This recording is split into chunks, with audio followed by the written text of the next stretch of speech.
Hello, and welcome back to the Story Vault. Tonight's story is a chilling Miss Marple mystery. The widow who forgot the door was locked. A tale where a simple memory slip turns into a dark web of secrets and suspicion. So sit back, relax, and let's dive into another mind-twisting mystery from the world of Agatha Christie. It was the sort of morning that made one believe nothing sinister could ever occur in a place like Lower Bindle. A soft golden haze hung over the hedge, and bees hummed lazily around the last of the rose blooms in Mrs. Mayhew's garden. The village, tucked quietly between two sleepy hills, was just beginning to stir. Kettle whistles, clipped footsteps on gravel, the rhythmic beat of a distant broom against a front step. It was Tuesday, and the post was late again. At number 8, Heather Lane, a rather fine Georgian cottage, with ivy creeping up the flint walls. Mrs. Agatha Fletton stood at the bottom of her front garden path, fatting over the placement of bunting for the upcoming harvest fete. She had insisted on hosting the initial meeting in her back garden, as it offered what she termed an air of civic reliability. The tea urn had been borrowed from the vicarage. 3 lemon drizzle cakes sat cooling on a silver rack, and the floral tablecloth had been ironed with military precision. By 10, the gate creaked open, and in walked a procession of familiar faces. Stout Mr. Green from the allotments, smirking Mrs. Featherstone in her usual overpainted lipstick, and the vicar's wife in a hat that insisted on being noticed. Bringing up the rear, of course, was Miss Jane Marple, delicate as ever, with a light shawl over her shoulders and the sort of smile that rarely meant only what it appeared to mean. "I do hope it won't be too hot," murmured Miss Marple, accepting a cup of tea with a nod. Mrs. Ethel Hcom used to say heat and sugar together made people irritable. Of course, she later stabbed her husband with a fish fork, so perhaps there's something in it. There was polite laughter, but it was mostly to fill the air. The real talk would begin once cake had been served. In the meantime, people complimented each other's bionas and feigned interest in committee matters. It was, Miss Marple often noted, a kind of social camouflage. The meeting had just begun when Mrs. Phaeton's housemaid Elsie appeared at the back gate looking flustered. Her hands clutched her apron, and she glanced nervously over her shoulder. "Begging your pardon, ma'am," she said in a low voice, "but I think something's not quite right next door." The table fell silent. "What do you mean, dear?" asked Mrs. Fitton, her voice tightening. "It's Mrs. Dalrymple," Elsie whispered, her doors wide open. "I went to return her casserole dish, but, well, her garden gate was swinging and the kitchen door too, and everything inside looked untouched, like no one had come back from breakfast. But the kettle's cold, and the cat's still locked out." Mrs. Featherstone leaned in, always eager for misfortune. Could she have gone to her sister's? She often does when she's sulking. "No," Miss Marple said gently, setting her teacup down. "She only visits on Sundays. Her sister runs a Bible luncheon in East Merton and detests unannounced calls. Eileen Dalrymple knows better." There was a pause. The silence was the kind that falls over people when they are trying to appear unconcerned, but are listening very, very carefully. "I'll go have a look," said Mr. Green, puffing his chest, just in case. Probably nothing. But he didn't go alone. The vicer's wife trailed behind, followed by Mrs. Fullerton, who felt responsible for everything within earshot of her back lawn. Miss Marple walked at the rear, unnoticed, as usual. The group rounded the low hedge and crossed into Mrs. Drimple's neat little garden. The gate did indeed hang open, the latch swinging gently in the breeze. The back door stood ajar, but no welcoming smell of toast or jam drifted from within. Only silence, and a faint ticking from a grandfather clock that marked time as if the house itself was waiting. Mr. Green called out. No reply. He pushed the door fully open. Inside, the kitchen looked untouched. A floral teacup still sat on the draining board, and 2 slices of bread lay unbuttered on a plate. The chair by the window had been pushed back slightly, as if someone had risen quickly, or never sat at all. "I say," murmured Mr. Green, stepping further inside. "Should we? Should someone call the police?" From behind, Miss Marple looked toward the table, then the bread, then the open door. Her eyes narrowed ever so slightly. "It depends," she said softly, almost to herself, "on whether the widow forgot the door was locked, or whether she never meant to come back at all." No one replied. For the first time that day, no one had anything clever to say.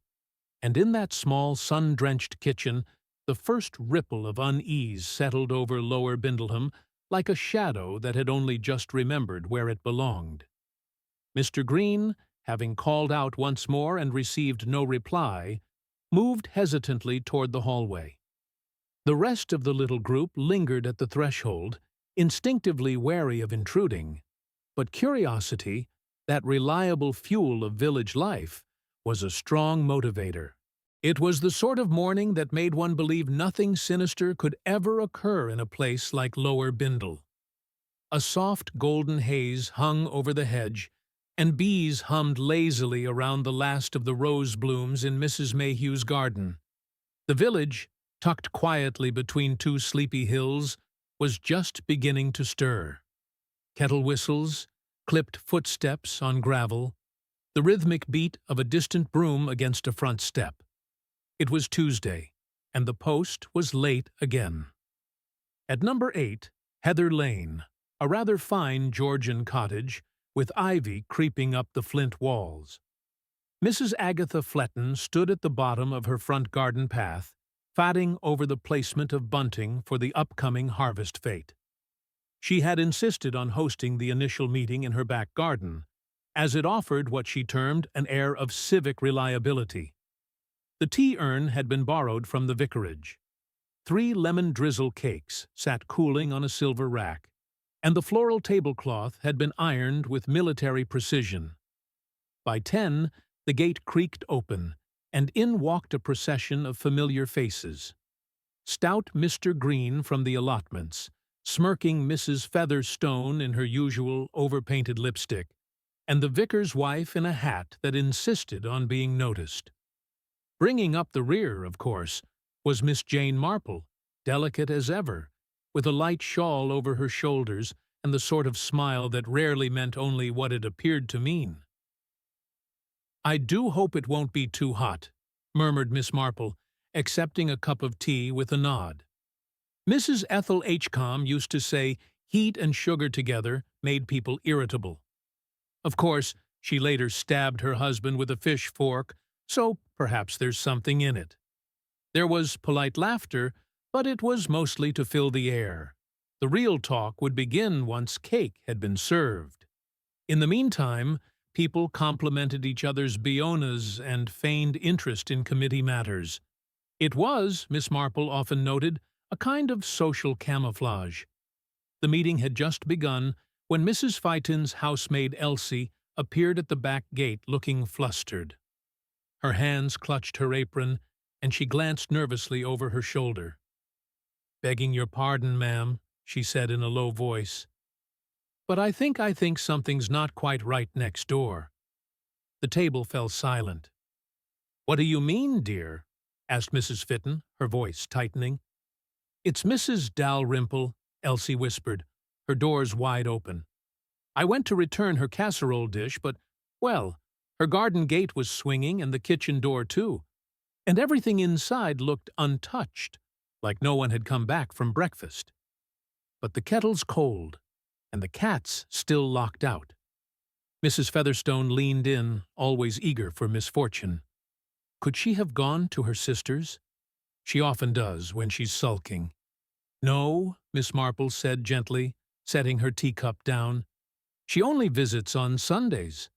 Her sister runs a Bible luncheon in East Merton and detests unannounced calls. Eileen Dalrymple knows better." There was a pause. The silence was the kind that falls over people when they are trying to appear unconcerned, but are listening very, very carefully. "I'll go have a look," said Mr. Green, puffing his chest, just in case. Probably nothing. But he didn't go alone. The vicer's wife trailed behind, followed by Mrs. Fullerton, who felt responsible for everything within earshot of her back lawn. Miss Marple walked at the rear, unnoticed, as usual. The group rounded the low hedge and crossed into Mrs. Drimple's neat little garden. The gate did indeed hang open, the latch swinging gently in the breeze. The back door stood ajar, but no welcoming smell of toast or jam drifted from within. Only silence and a faint ticking from a grandfather clock that marked time as if the house itself was waiting. Mr. Green called out. No reply. He pushed the door fully open. Inside, the kitchen looked untouched. A floral teacup still sat on the draining board, and 2 slices of bread lay unbuttered on a plate. The chair by the window had been pushed back slightly, as if someone had risen quickly, or never sat at all. "I say," murmured Mr. Green, stepping further inside. "Should we? Should someone call the police?"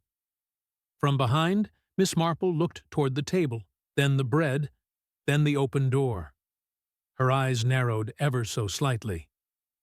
"It depends," she said softly, almost to herself, on whether the widow forgot the door was locked, or whether she never meant to come back at all. No one replied. For the first time that day, no one had anything clever to say. And in that small, sun-drenched kitchen, the first ripple of unease settled over Lower Bindleham like a shadow that had only just remembered where it belonged. Mr. Green, having called out once more and received no reply, moved hesitantly toward the hallway. The rest of the little group lingered at the threshold, instinctively wary of intruding, but curiosity, that reliable fuel of village life, was a strong motivator. Mrs. Ferreton stepped in next, whispering something about checking the parlor, while Mrs. Featherstone loitered behind the hedge, half shielded by a holly bush, as though hiding would make her part of the story, without bearing any of its responsibility. Miss Marple stood just inside the doorway. Her gaze swept over the kitchen again, noticing, not looking. The bread on the plate had dried at the edges. A teaspoon lay beside the cup, as if it had been placed down in haste or interrupted mid-stir, and on the counter a string bag of tomatoes, newly purchased from the greengrocer, sat untouched. That, to her mind, was the most revealing detail of all. Eileen Dalrymple was not the kind of woman to let her tomatoes sit unrefrigerated. Not unless she'd left the house in a sudden rush, or had never returned after placing them there. The vicer's wife had gone upstairs now, her shoes clicking softly across the landing above. A murmur followed, her voice subdued, and then a small, choked gasp. Within moments, she reappeared, her gloved hand gripping the banister. "She's in the guest room," she said faintly, lying on the bed, fully dressed. The room turned to ice. It was Mr. Green who went up next, his bulk heavy on the stairs. Miss Marple didn't follow. She waited in the hallway, where she could still see the table and the bread, and that quiet, harmless teacup. Her thoughts, like her knitting needles, always moved more swiftly when undisturbed. Eileen Dalrymple had been widowed 3 years ago, and since then had lived in a state of impeccable routine. She hosted bridge on Thursdays, tended her roses at 9 sharp each morning, and had her breakfast alone while listening to the shipping forecast, though she hadn't been near the coast in 20 years. Miss Marple recalled these facts not as gossip, but as evidence, each detail of ordinary life now standing in quiet protest against this moment. Mr. Green returned, his face pale beneath the garden-tanned skin. "She's dead," he said flatly. "No marks on her, but she's definitely dead." No one spoke. It was only then that the rest of the village, alerted by whispers and the undeniable pull of collective dread, began to gather outside the low gate. First came the butcher's apprentice, then old Mrs. Latch from across the road, and within minutes the postman himself, who had just delivered the morning letters and had the bad luck to be the only official-looking man present. He glanced about helplessly. "Shall I fetch Sergeant Timms, then?" "Yes," said Miss Marple quietly, before anyone else could respond. "Do that, and please tell him not to bring Constable Griggs. He tends to talk more than he listens, and we're rather in need of ears just now." There was a pause, but the postman, unused to taking direction from elderly women with white curls and lace collars, nodded anyway, and set off toward the high street. Back inside, the vicar's wife busied herself with the entirely unnecessary task of tidying her cushion. Mrs. Fullerton muttered something about needing to check the tea cakes. Only Miss Marple remained where she was, her eyes still resting lightly on the scene. "I suppose she could have taken something," Mrs. Featherstone offered, her voice pitched too high to be helpful. "Pills or, oh dear, poison, though she never struck me as the suicidal type. Far too proud, if you ask me." "No note," said Mr. Green grimly, "and no sign of medicine bottles or anything like that. Just lying there peacefully, like she meant to rest a moment and forgot to wake up." Miss Marple's eyes drifted to the hallway coat rack. Eileen's gray shawl was missing, but her shoes, always lined neatly beneath the radiator, were still there, so she had gone out sometime that morning and returned. Their tomatoes proved it. But why had she then gone upstairs, fully dressed and laying down on the guest bed of all places? The master bedroom remained untouched, sheets still tucked, no sign of disturbed sleep. Only the guest room bore her presence, and in that way that always unsettled Miss Marple.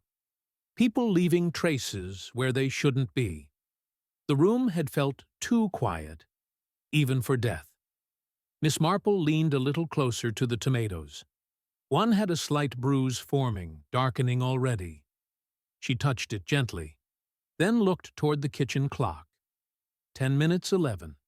She knew precisely when Mrs. Dalrymple had last been seen at the baker's yesterday afternoon buying her usual rye loaf. She had mentioned the harvest fete and whether they were serving seed cake this year. No hint of nerves or melancholy. She had smiled. But then again, as Miss Marple well knew, smiles could be terribly misleading. A murmur at the door signaled Sergeant Timms' arrival. He stepped in briskly, clipboard in hand, mouth already forming questions. But before he could speak, Miss Marple turned slightly and gave him a gentle smile. "I think, Sergeant," she said softly, "before we ask how she died, it might be worth asking why she lay down in a room she never used and why she left her tomatoes unpacked."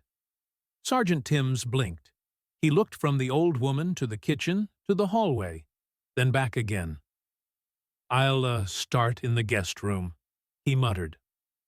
Miss Marple nodded, returning her gaze to the quiet plate of bread in the hush of the cottage. Her mind, sharp as the crack of a teacup, was already somewhere deeper, moving through the silence, listening for what had been deliberately left unsaid. The guest room had always been the coldest in the house. Its window faced north, overlooking the hedge and a sliver of the parish green, and even in July, the room carried the scent of lavender sachets and tightly closed drawers. Sergeant Timms stood just inside the doorway, cap in hand, while the village doctor, a wiry man with a bristled mustache and a habit of clearing his throat before disagreeing, knelt beside the bed. "No sign of trauma," Dr. Herbert said quietly. "No lividity out of place. She's been dead no more than a few hours, perhaps even less. and no sign of anything taken deliberately. At least, not at first glance. I'll know more after the coroner's report." Sergeant Timms nodded, but it was not a satisfied nod. It was the nod of a man who wished the answer had been something simple. An accident? A stroke? A letter clutched in a dead hand?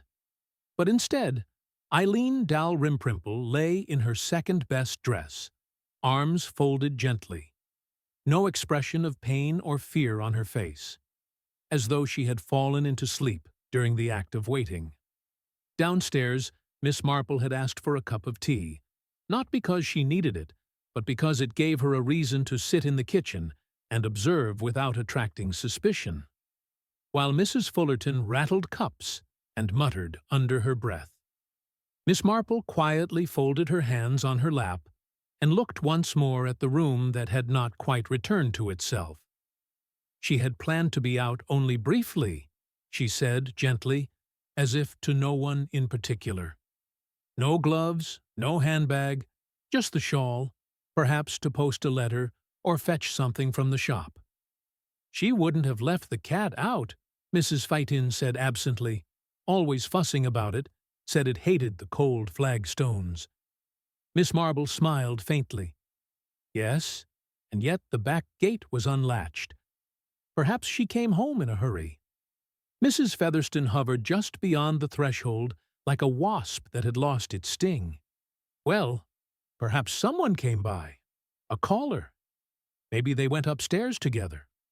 Though I don't mean anything improper, of course, but you never know with widows. They get terribly lonely. Miss Marple's eyes twinkled, though the smile never reached her lips. Lonely, yes, but not foolish. Eileen was careful, cautious, to a fault. Even her husband used to say she measured the tea leaves as if rationing for war. Mrs. Fletton set the teapot down with a decisive clink. Then why would she let someone in? Someone she didn't expect. She wouldn't, Miss Marple replied, unless it was someone who belonged, or seemed to. At that moment the front door creaked, and Sergeant Timms stepped in, his boots heavy with resolve. "We'll be sealing off the house for now," he announced. "Dr. Herberts is sending for the coroner. There's no cause of death visible, but I'm not satisfied. We'll treat this as suspicious until told otherwise." No one argued. In fact, most looked relieved. There was something worse than a murder in Lower Bindleham, and that was a death that made no sense at all. As the sergeant turned to leave, Miss Marple rose and touched his arm lightly. "You might want to speak with Ivy Trench," she said softly. Sergeant Timms blinked. Who? The postmistress. Eileen sent letters most mornings, always through Ivy, always the same time. If she was seen today, Ivy would know. And if she wasn't, she let the sentence trail off like a thread left dangling from a hem. Sergeant Timms, to his credit, understood. He gave a quick nod and disappeared out the door. Miss Marple sat once more. The kitchen had begun to darken as clouds gathered at the window panes. It would rain soon, she thought, and something in her heart tightened. Not with fear, but with a sense of pattern, because she had seen this before. Not exactly, but close enough. A person not where they should be. A door left open by hands, too careful to forget. A woman lying still, not by choice or by accident, but because someone else had decided where her day would end. And somewhere in the village, somewhere very close, a person was watching all of this unfold, silently waiting to see what the village made of it. The post office in Lower Bindleham was scarcely larger than a gardener's shed, wedged neatly between the butcher's and the stationer's, and just as essential. Inside, the air smelled faintly of paper dust and violet ink. Ivy Trench, its sole keeper, was a narrow woman of peculiar habits and exact timing, her stockings always a touch too loose at the ankle, her spectacles resting permanently at the tip of her nose, and her manner brisk to the point of impatience.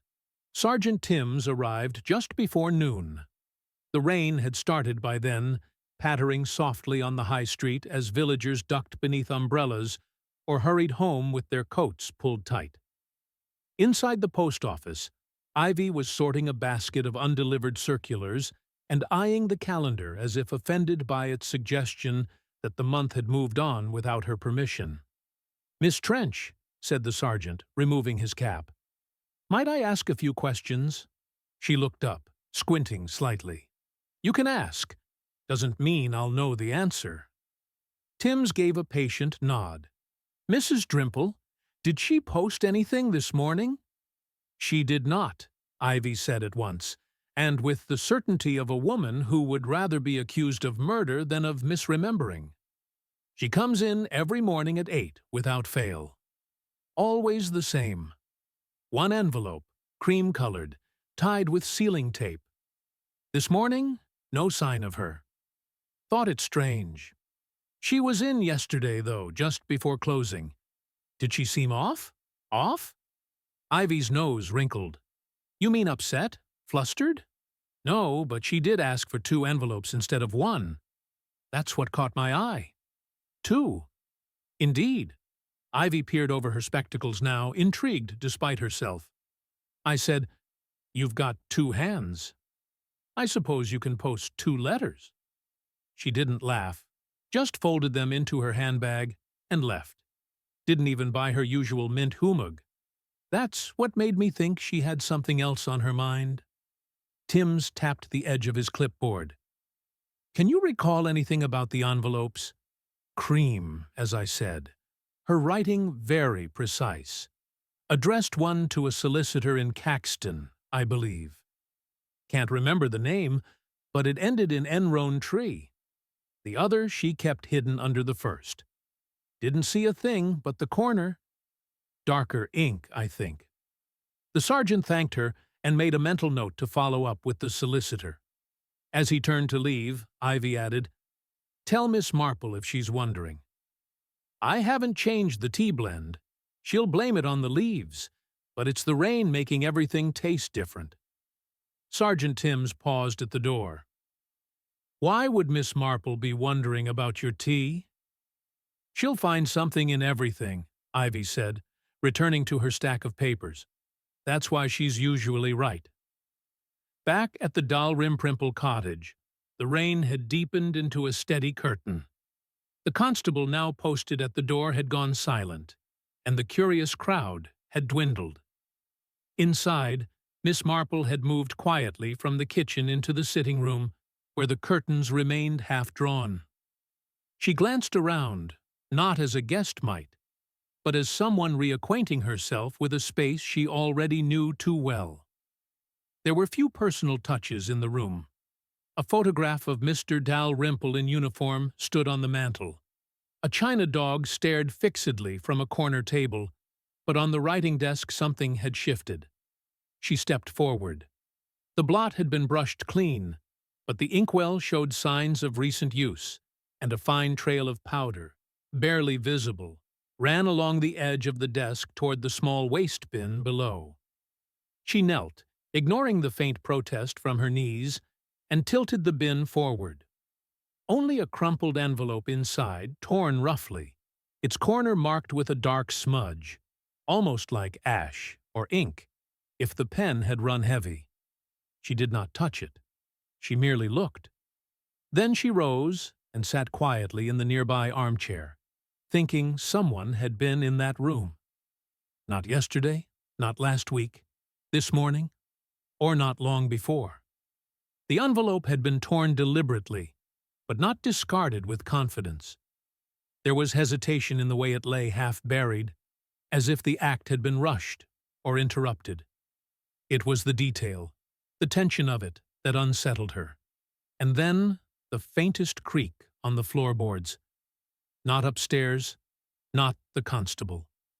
A shadow passed by the window, too fast for a glance, too slow for wind. Miss Marple didn't rise. She merely turned her head slightly, as if listening for a second note in a familiar tune. There were watchers in this village, They always revealed themselves eventually. But the moment had passed. Outside the rain fell harder, and somewhere far off, a telephone rang without answer. The telephone had stopped ringing by the time Sergeant Timms returned to the Dalrymple cottage. He stepped in from the rain with a gust of damp air and a folded sheath of paper tucked under his arm. Miss Marple, still seated in the parlor, looked up with a mild expression, as if she had merely paused mid-row in her knitting and not spent the last half-hour tracing shadows of human intent across faded wallpaper. "I spoke to the solicitor's office in Caxton," Tim said, removing his cap. "Dalrymple and Roundtree. They did indeed receive a letter from Mrs. Dalrymple yesterday evening. Marked urgent, it arrived just before closing, but the secretary opened it, fearing it might concern some estate emergency." Miss Marple's brow lifted a fraction. "And did it?" The sergeant cleared his throat. "Not quite. It was a change of will notice. She intended to alter her primary beneficiary. The appointment was scheduled for Friday, but she seemed eager to put it in writing ahead of time." "Did she say who the beneficiary would be?" He hesitated. "No name, just someone who has cared for me in small daily ways and whom I trust." "Rather vague," Miss Marple nodded. "Which means it wasn't someone obvious. Not a relative. Likely not someone the village would expect. Possibly a companion, a nurse, though I've never heard of her hiring one." "She never did," Miss Marple said softly. "But she did mention last spring at the chemist's that she sometimes had help brought in to clean the chimney flue and scrub the window latches. She said it was for the fiddly things one dislikes at her age. It would have to be someone quiet, someone she trusted enough to have in the house alone." Sergeant Timms looked over at the writing desk, then to the bin where the torn envelope still sat. "Perhaps that second letter was addressed to them, or about them," Miss Marple added. "And someone didn't want it read." Timms moved toward the hearth and glanced at the photograph of Mr. Dalrymple. The frame was polished, the glass clear. "Do you think this has something to do with her husband's death?" "He passed suddenly, I heard." "Heart failure, according to the doctor," she replied. "But that was years ago. No whisper of scandal then. If anything, Eileen seemed to flourish once widowed. She traveled. She joined committees. No, this isn't about the past. It's about something quite recent.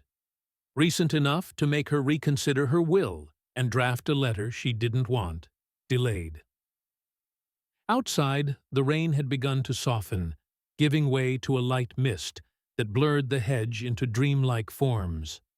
A man in a waxed jacket crossed the green with an umbrella under one arm and a newspaper in the other, walking with a pace too steady to suggest curiosity, yet not quite natural either. Miss Marple noticed him without appearing to. "Have you spoken to her cleaner?" Timms frowned. She didn't have a regular one on record. "She wouldn't," Miss Marple replied. "She paid in cash, said as much to Mrs. Langley during one of the flower shows. Something about not trusting accounts. But the girl exists. I recall seeing a slight figure leaving the back gate 2 Fridays ago. Short hair, sensible boots, looked like she might have come from up the hill, perhaps one of the cottages behind the dairy." Timms scribbled a note. "I'll find her." "Do," Miss Marple said gently. "Because if that girl received any mention in the will, or in that missing letter, then she is either in great danger or the very reason for all of this." The sergeant turned to leave again, but just as he reached the door, it opened from the outside. A young constable entered, shaking rain from his cap. "Sorry to interrupt, sir. A boy from the grocer's just came by. Said his mother found something strange behind the bins out back. A woman's handbag, empty, gray leather, slight tear along the handle." Miss Marple's eyes met Tim's. Eileen's shawl was gray, she said, and she never left the house without that handbag. There was a moment of silence. The sergeant nodded. "I'll go," he said. But Miss Marple didn't move. Her fingers rested on the arm of the chair, still and thoughtful. Somewhere the letter was gone. The envelope had been torn. The girl was unseen, and the handbag discarded like an afterthought behind a bin. Each piece was settling now, not yet connected, but aligning, like china cups returned to the shelf, where only the missing saucer revealed anything amiss. The bins behind Edmonds's grocerers sat in a narrow alley choked by ivy and wet leaves. The air there smelled of bruised apples and old milk crates, and the soft squelch of Sergeant Tims's boots on the mossy cobbles was the only sound. The gray handbag had been placed, not tossed, but placed behind the second bin from the wall, nestled just out of sight. A single strap had frayed along the edge, and the clasp was open. Tims crouched, lifted it carefully, and noted the absence of contents. No purse, no handkerchief, no keys, just the faint scent of lavender and the faintest smudge of what looked like charcoal near the seam. "Couldn't have been there long," muttered the grocer's wife, peering over his shoulder. "I came out yesterday evening and it wasn't there then. Not a thing." Tim straightened. "You're sure?" "As sure as I'm standing here. I sweep this alley every morning. That bag wasn't here when I opened up. That meant it had been placed there today, after the murder, or during it." Back at the Dalrymple cottage, Miss Marple had not moved from her chair. The room had grown dim with the overcast sky, and though the fire had long gone out, she remained where she was, fingers lightly laced, eyes resting on the floor as though studying a pattern no one else could see. Sergeant Tims returned not long after, water still clinging to the hem of his trousers and the handbag carefully wrapped in a cloth. "She always carried it," he said simply, placing it on the desk. Miss Marple studied it in silence. Then, without touching it, she asked, "And what was behind the grocer bins yesterday?" Tims blinked. "Nothing. Then someone meant it to be found, but not too soon. It's a signal, Sergeant. Not for us, but for someone else. A message passed between shadows. Someone wants it known she came back home, but didn't stay long. Or, Tim said, added grimly, someone wants us to believe she came home." Miss Marple nodded slowly. "Yes, that's possible." She rose now slowly, with the grace of someone who had never hurried a day in her life, and walked to the small desk in the corner, the one where the torn envelope had been discarded. She opened the drawer gently. Inside were a few sheets of notepaper, a bottle of ink, and a stub of wax used for sealing letters. "No pen. She always used a fountain pen," Miss Marple murmured, and always returned it to the drawer. Perhaps she misplaced it. "She didn't misplace things," Miss Marple said, and then turned. "You see, that's the real trouble with quiet people. You don't notice the pattern until something breaks it. And then, once you've seen the gap, you can't unsee it. Her pen is missing, her handbag discarded, her letter gone, and yet her house is neat. The bread was out, but the kettle was cold. No breakfast made, no curtain drawn, no cat fed. She returned, yes, but her routine did not resume, which tells me she never expected to complete it." Tims frowned. Then she was killed shortly after arriving. Possibly, but more likely, she was interrupted before she could finish her first task, writing that second letter. The torn envelope in the bin was hers. It was meant to be sent. She'd written part of it already. Perhaps she just signed her name. And then something stopped her. The sergeant rubbed his jaw. A visitor. Likely not one that knocked. Outside, the rain had slowed to a mist. Children's voices echoed faintly from across the green, muffled by damp hedges and the hush of a village, trying not to whisper too loudly. Miss Marple turned toward the window and watched the fog drift along the lane. She was afraid, she said quietly. Not panicked, but quietly afraid. That's why she changed her will. Why she wrote that letter, not because someone meant to harm her, but because someone already had subtly, repeatedly, the sort of harm that takes time to see. Sergeant Tims's voice lowered. You mean abuse? No, said Miss Marple. Something more elegant, more disguised, emotional erosion. A long, quiet campaign to make her feel smaller than she was. It's often the case with older women. They doubt themselves when the harm doesn't leave bruises, but eventually something pushes back. Something snaps. Tims paused. You think she was being manipulated? I think she realized it, Miss Marple said, and took steps to protect herself, changing her will, writing letters, perhaps even speaking to someone. But someone else found out. Someone who stood to lose. A silence fell between them. Then a knock at the door. Not urgent, not loud, just a polite, measured knock. The constable opened it. A young woman stood there, rain clinging to the hem of her coat, and a fringe plastered to her forehead. She carried nothing, said nothing.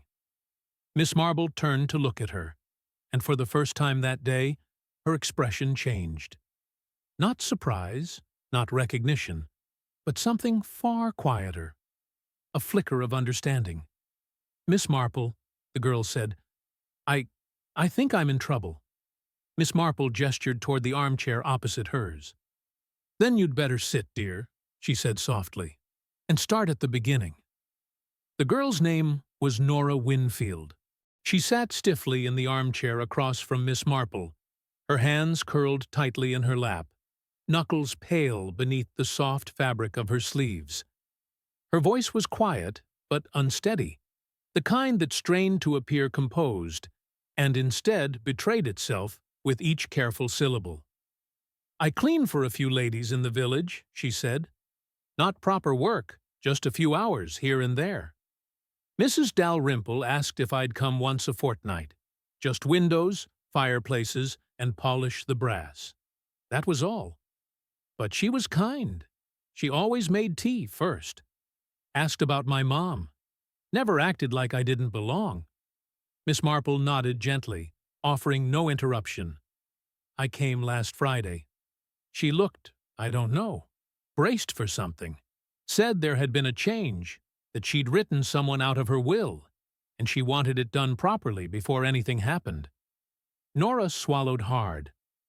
I thought she meant illness. Sergeant Tims, standing quietly by the hearth, exchanged a glance with Miss Marple. She offered the girl a soft look. Did she say who she was writing out? Nora shook her head. No, just that it was someone who'd taken enough. I remember that. She said it without anger, just like a person finally locking a door they'd meant to close for years. Miss Marple folded her hands. And what happened after that? Nora hesitated. I didn't see her again, but yesterday afternoon. I got a note. This startled Tims. A note. Nora reached into her coat pocket and carefully unfolded a piece of writing paper. Creased rain spotted. She held it out with trembling fingers. I don't think I was meant to receive it. Miss Marple took the note delicately.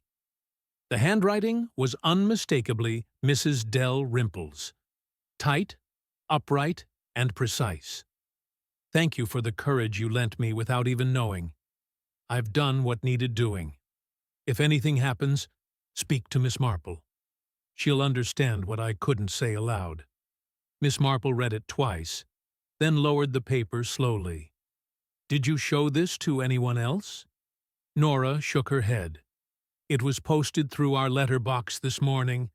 No return address, just folded once, tucked inside another blank envelope. Sergeant Tims cleared his throat. "This is evidence, Miss Winfield. We'll need to take it." The girl nodded numbly. Miss Marple's voice, however, remained thoughtful. If the letter was posted, then someone took it from her house before she died, perhaps even before she finished writing the second one. Nora's voice quivered. "Do you think someone meant to scare her?" "I think someone meant to silence her," Miss Marple said, "but couldn't bring themselves to destroy everything she'd written. Or perhaps," she added, almost to herself, "they wanted the girl to know, to feel watched. It's a form of control, Sergeant. One writes a letter and tears it up. Another is sent without a sender. The same pattern always. Speak, then silence. Reach out, then withdraw. It's not madness, it's manipulation." Timms looked grim. "That narrows things down, but not nearly enough." Miss Marple's eyes drifted toward the dark window. "Then we'll need to look not just for who had motive, but for who had power. Not the kind that's obvious, the kind that passes for care, that conceals itself in favors and concern." There was a pause. Nora's voice, barely above a whisper now, said she mentioned someone had keys. Not me, not even her solicitor. Someone she trusted long ago. Miss Marple looked over sharply. "Did she say who?" "No, just that they used to help her husband with the books, that it was convenient." Miss Marple's gaze deepened, and for a long moment she said nothing. Then, slowly, she rose. "Sergeant," she said quietly, "I believe it's time we paid a visit to Mr. Hugh Calthorpe." Timms blinked. "The bank clerk retired," Miss Marple corrected, "but still managing the finances of a few ladies in the village.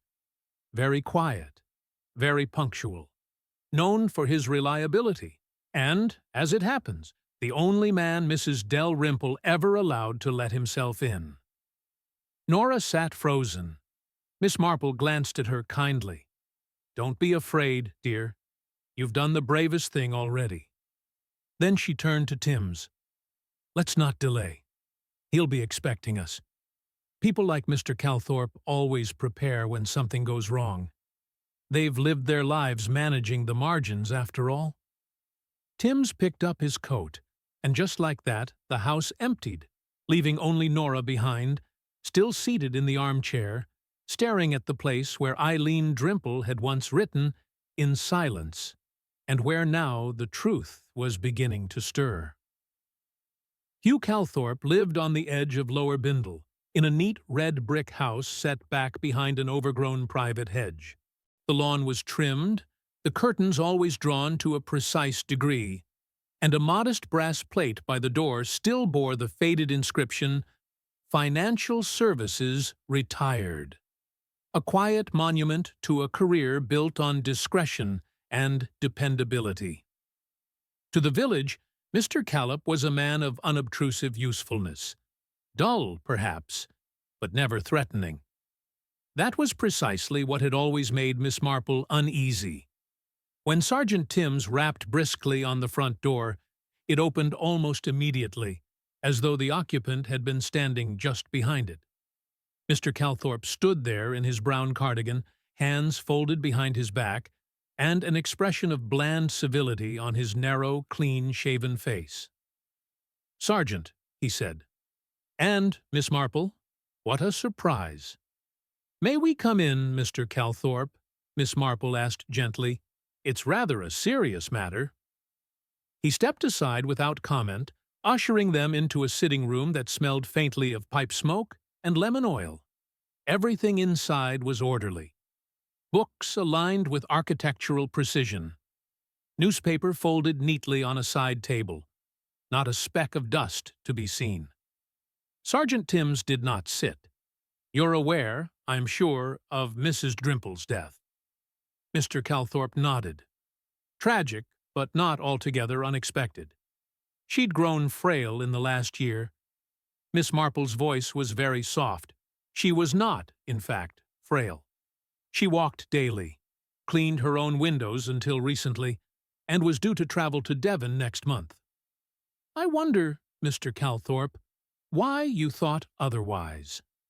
A pause, just long enough to notice. He didn't answer. Tim's cleared his throat. Were you in contact with her this past week? I manage a few of her accounts even now, he replied smoothly. We speak from time to time. I received a check only yesterday, or rather, he corrected himself. I was meant to. It never arrived. Did you happen to see her yesterday? No, he said. Last briefly. Thursday, I believe. She gave me instructions to withdraw some funds for the fete, she said. Miss Marple sat quietly in the corner, her eyes on the bookshelf. Did she mention any changes to her will? The sergeant asked. Certainly not to me, Calthorpe said, his tone clipped. That would be highly inappropriate. Miss Marple's fingers moved to the porcelain teacup on the tray beside her, untouched and still warm. It's a lovely cup, Mr. Calthorpe. Royal Worcester, isn't it? He blinked. Yes, a wedding gift. My mother's. And yet this one here. She lifted another from the tray, mismatched and plain, is from Mrs. Dalrymple's cottage. I recognize the pattern. It's part of a set she kept for visitors. Silence. Only the soft hum of a distant clock filled the space. You were there this morning, weren't you? She said, before the body was found. You made yourself tea. Perhaps while deciding what to do next. Calthorpe's eyes flicked to the tray. That's absurd. Is it? Then how do you explain the cup? He said nothing. Tim stepped forward. Do you have a key to Mrs. Dalrymple's house? Calthorpe did not reply. Instead, he moved to the mantel and adjusted a small clock that didn't need adjusting. His hand trembled just slightly. She trusted me, he said, almost too quietly. She always did, even after her husband died. I managed everything. I kept things orderly. She wasn't thinking straight lately. That girl had confused her. Miss Marple's voice was nearly a whisper. You found out she planned to change her will. He looked up sharply. She never told me, he said. But I saw the letter left out folded under a blotter addressed to the solicitor. I opened it, read enough, and tore it, Miss Marple said, but couldn't bring yourself to destroy it completely. Calthorpe sank slowly into the armchair beside the hearth. I just wanted to speak to her, to reason with her. She owed me some gratitude at least. I never took a penny more than was agreed. I made her life simpler. I protected her from all sorts of foolish decisions. Tim's voice was cold. You let yourself in? She wasn't answering the door. I let myself in the back. We spoke. She grew upset. I tried to calm her. She went upstairs, said she needed to lie down. I followed just to make sure she was all right. Miss Marple closed her eyes. And then, I didn't mean to harm her, he said, his voice suddenly. But she wouldn't listen. She said she'd sent a second letter that the solicitor would know that I was finished. You panicked, Miss Marple said. You arranged the room. You made it look peaceful, but something gave you away. Calthorpe looked up slowly. The handbag, she said. He let out a short, miserable breath. I meant to toss it into the stream, but I couldn't. So I left it where someone might find it. I thought if it looked like robbery. But he didn't finish the thought. Tim stepped forward, handcuffs already out. Hugh Calthorpe, I'm placing you under arrest for the suspected murder of Mrs. Eileen Dalrymple. You do not have to say anything. Calthorpe stood slowly, too tired to resist. Miss Marple watched them go, the door closing quietly behind. She looked once more at the teacup, the mismatched one borrowed from another life. Then she rose, buttoned her cardigan, and stepped out into the misted afternoon. The village was quiet again, but the pattern had resolved. The following day, a soft hush had returned to Lower Bindlehem, the kind that always came after something dreadful had passed through. It wasn't exactly grief that lingered in the air. Mrs. Dalrymple had not been especially beloved, nor particularly disliked, but rather a respectful quiet, as though the village itself was treading softly out of habit. At the church hall, where folding chairs still bore the crumbs of last week's committee meeting, Mrs. Fullerton poured tea for those who had come to pay their respects, or simply to murmur speculation into china cups. Mrs. Featherston had already repeated the entire sequence of events twice, and was working her way toward a third. "I always thought something was off about that man," she said, dabbing her lips with a napkin. "Calthorpe. I mean, so fussy, so polite. That's never a good sign." Miss Marple, seated at the corner table near the notice board, made no correction. She simply listened, as she always did, with the quietude of someone who had learned long ago that most truths are never spoken directly, but left instead to rattle faintly behind the spoken word. Sergeant Timms arrived just after 2. He looked more tired than usual, but nodded toward Miss Marple with something close to respect. "We found the second letter," he said, low enough not to be heard by the rest, hidden in the desk at Calthorpe's, torn in half and folded into a bank slip envelope. "Did he confess?" Timms nodded eventually. Not with pride. He said he'd only meant to scare her, to shake her trust in others so that she'd fall back into his care. But she threatened to call the police, said she'd already written the solicitor, and mentioned his access to her home. He panicked. Miss Marple sipped her tea. "Control often dresses itself in loyalty, Sergeant, especially when the person doing the controlling sees themselves as the protector." He nodded again. "The coroner confirmed it this morning, smothered, likely with a pillow. No signs of struggle, but consistent with sudden compression. Quiet, neat, intentional." "And Nora?" Miss Marple asked. "Shaken," he said, "but safe. Her name was in the revised will. That's what set everything in motion. Calthorpe feared it wouldn't stop with one change. Feared he'd be exposed, cut out, forgotten." Miss Marple stirred her tea once more gently. "It's curious, isn't it, how often we mistake dependence for love, and how very dangerous it is when a person believes they're entitled to remain needed." The hall had grown louder. Mrs. Langley had arrived with a fresh sponge cake, and someone had pulled the piano stool out for a few tentative chords of hymnals. Life, as it always did in Lower Bindle, had begun to reseat itself, not unchanged, but restored. Miss Marple rose quietly and stepped outside. The afternoon was brighter than the day before. The mist burned away by a shy sun, now filtering through the leaves. Children's laughter drifted from the green. The grocer's boy was once again perched on his bicycle, tossing newspapers toward front doors as though nothing in the world had ever gone wrong. Miss Marple walked slowly down Heather Lane, past Mrs. Dalrymple's garden where the roses still clung to the branches, despite the rain. She paused only once at the gate. It had been relatched. The house stood in silence, but no longer in fear. She turned away, and with the quiet dignity of someone who had seen far too much to be surprised any more, Miss Marple made her way home, one step at a time, into the soft gold of the late afternoon. 2 weeks later, a faint breeze stirred the crisp edge of October in Lower Bindle. The village had resumed its gentle rhythm. School children with ink-stained cuffs, baskets of root vegetables at the greengrocer's, the tap of church shoes against stone on Sundays. And yet, something in the air lingered, a faint whisper of what had passed, like perfume on a closed shawl.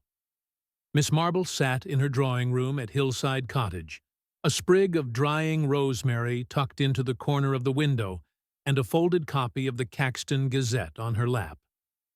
The headline was discreet: "Retired bank clerk sentenced in widow's death," but the subtext carried a weight that local readers would understand. Hugh Calthorpe had pleaded guilty to manslaughter.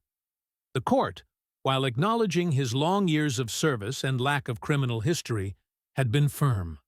A life taken in quiet control was no less cruel than one taken in rage. What the papers didn't print, but what Miss Marple knew, was the long trail behind that final act. The years of slow diminishing, the subtle accounting of kindness used as currency, the whispered corrections, the casually withheld facts, the sense that one's life was being watched not in care, but in quiet management. There had been something heartbreaking about it in the end. Calthorpe had not meant to be a villain. He had meant to be indispensable. It was only when he saw that role slipping away that Ian Dalrymple had turned toward a younger girl with kind eyes and no expectations that his balance tipped. The rustle of the hedge outside her window drew Miss Marple from her thoughts. A moment later, the gate creaked open and Nora Winfield appeared, her coat buttoned up to the throat and a modest parcel in her hands. "I didn't mean to disturb you," she said, stepping into the warm room. I wanted to thank you." Miss Marple smiled gently and gestured for her to sit. Nora placed the parcel on the table. Ginger biscuits, still warm. "Mom said I should bring something decent, and these were what I could manage before work." "They smell lovely," Miss Marple said, "and they'll go nicely with a cup of tea." They sat for a moment in the quiet. The only sound, the faint tick of the mantel clock and the rustle of the curtain in the afternoon breeze. "She left you something," Miss Marple said after a time. "In the final will, not just money, her cottage too." Nora blinked. "I don't know what to do with it." "Live in it," Miss Marple said, carefully, kindly. "Let it be a place where things are not taken for granted." Nora looked down. "I keep thinking about how she said I gave her courage, but I didn't do anything." Miss Marple's voice was low and firm. "You saw her. That's more than most. You listened without judgment. You treated her like someone still capable of making her own decisions. That is not a small thing." They shared tea and silence and then laughter, gentle and infrequent, but real. When Nora left, the sun had dipped low enough to cast a long slant of gold across the lane. She turned at the gate and waved, and Miss Marple, from her window, raised her hand in reply. As evening settled in, the village tucked itself in again. A bell chimed from the chapel. A dog barked once, and the world turned softly, as it always did. Inside her cottage, Miss Marple returned to her chair, folded the newspaper neatly, and reached for her knitting. There would be another storm one day, another shadow. But for now, in Lower Bindham, peace had returned. And that, Miss Marple thought, was justice enough for the moment. The days passed gently, as they often did after a storm, and the village began to speak of other things again. Jam recipes, chimney repairs, and whether the harvest fete should be moved indoors next year. But for those who had watched closely, something had changed. Not loudly, not visibly, but in the way one walks more carefully down familiar lanes after realizing they can still be dangerous. Miss Marple had not spoken of the case since the sentencing. She had received a thank-you letter from Eileen Dalrymple's solicitor, neatly typed, very correct, and a longer, shakier one from Nora Winfield. But she made no speeches. She did not visit the grave. That was never her way. Instead, she sat by her window one morning with her embroidery in her lap and watched the world go by in its usual disguise of innocence. Sergeant Timms arrived just before 10, hat in hand, looking less like a policeman and more like a village son sent on an errand he didn't entirely resent. "You were right, of course," he said, accepting the offered tea. It wasn't the murder itself that solved it. It was the habit, the absence of small things, the pen, the torn envelope, the teacup out of place. Miss Marple nodded. People always leave a trail, Sergeant, but it's never in what they intend. It's in what they forget, especially when they've spent years being careful. Timms leaned forward. Can I ask something? You knew it was Calthorpe from the start, didn't you? She smiled faintly.